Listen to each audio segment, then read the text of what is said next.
So one level of yoga means to upgrade your technologies in such a way, what happens within you is decided only by you, nobody else but you.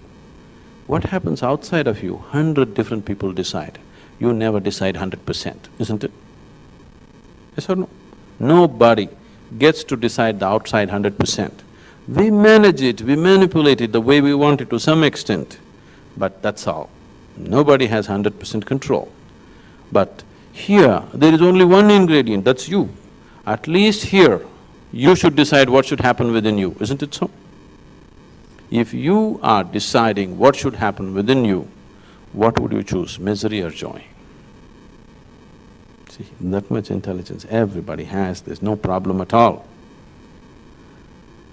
So right now, the only problem is, you are not deciding what should happen within you. Somebody else is deciding what should happen within you.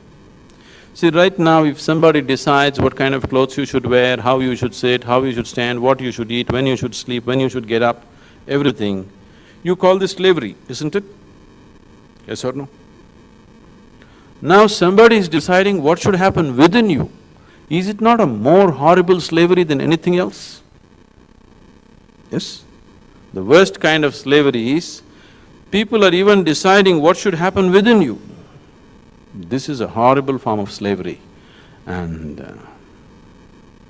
a vast majority of humanity is in this slavery, unfortunately. Once you are blissful by your own nature, now you can stride through your life effortlessly. Otherwise, all the time, the fear is, what will happen to me? What will happen to me?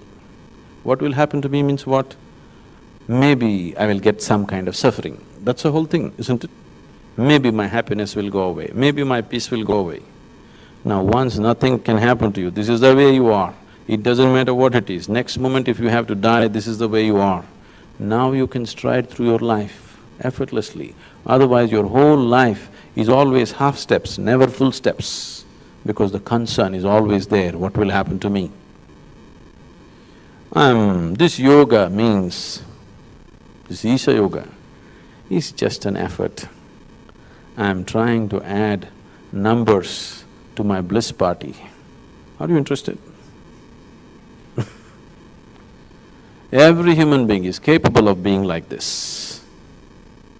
Simply, this has not happened because he has not paid attention in the right direction. He's too busy fixing the outside. Fixing the outside does not change the experience of your life. Fixing the outside only makes our lives convenient and comfortable, and that's all. It cannot do anything more. Right now, the quality of your life is not dependent upon what kind of clothes you wear, what kind of car you parked outside, what kind of home you live in, no. This moment, how peaceful and joyful you are, that is the quality of your life, isn't it so? And nothing has been done to take care of that. Too much has been done to fix the clothes, the car, the house and this and that, but nothing really has been done to fix the interiority. When I say internal, I am not talking about the body or the mind, because both this body and mind are external to you. As we already looked at this, body is something that you slowly accumulated, isn't it so? This is just a piece of earth right now prancing around like this, isn't it so? So body is an accumulation. What you call as mind is a heap of impressions that you have gathered, isn't it? What kind of mind you have is just what kind of societies you've been raised in, isn't it? The very way you think, feel and understand life is just the impressions that you have taken in. So this is a huge heap of impressions, this is a huge heap of food.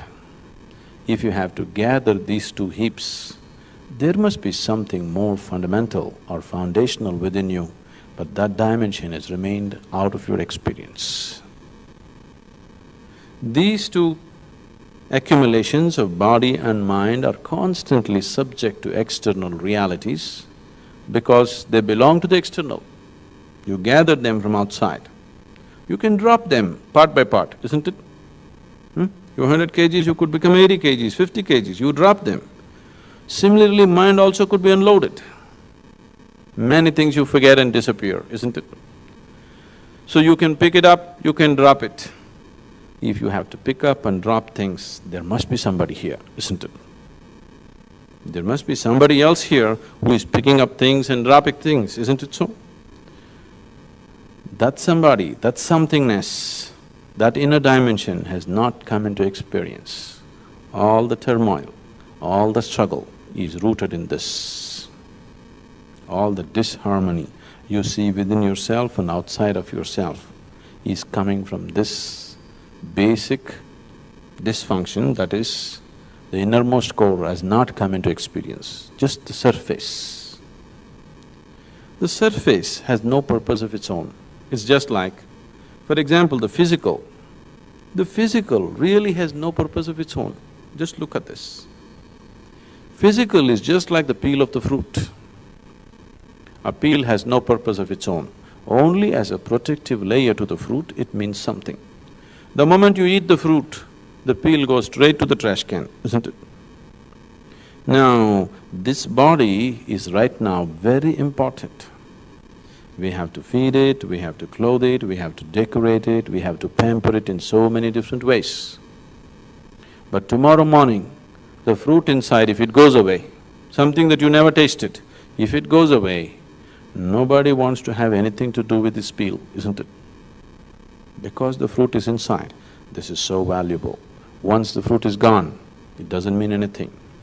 But right now, when we say your experience of life is limited to sense perception, what it means is, you are experiencing only that which is physical, because sense organs cannot experience anything other than the physical.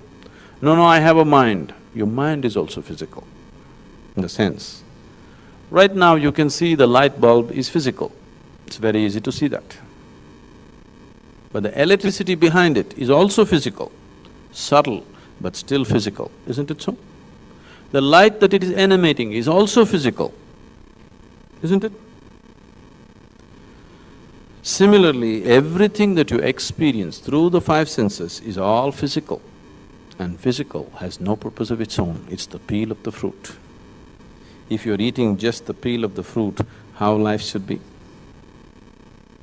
It should have been bitter. But the problem is, this peel, because of its association with the fruit, has imbibed as few spots of sweetness. Now what you call as life is just trying to extract juice out of those few spots of sweetness, not realizing that this sweetness has entered the peel only because of its association with the fruit.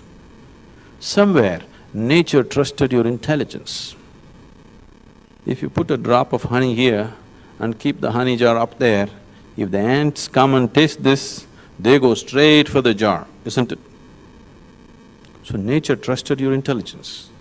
Nature thought if it puts a little bit, the essence of the fruit in the peel, the moment you taste it, nature thought you will go straight for the fruit. But you're doing everything to disprove that. If this peel was 100% bitter, by now, all of you would be enlightened, that's for sure. If just existing here physically was always bitterness, you would have naturally turned inward. But the problem is there are few spots of sweetness. You're entertaining yourself with that all the time. You're unwilling to see that these spots of sweetness have come only because the fruit is within. The moment the fruit is gone, there are no spots of sweetness in the peel, isn't it?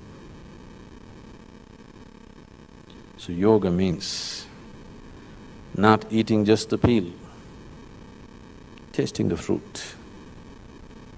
Now if you want to taste the fruit, it does not come to you because you reject the peel. If you reject the peel, you'll reject the fruit also. If you want to taste the fruit, you must go beyond the peel, only then fruit is possible, isn't it? So, what we are doing in the 7 days in the form of Isha Yoga is to give you a possibility of tasting the fruit. Once you taste the fruit, there is such sweetness in your mouth that whatever is happening outside,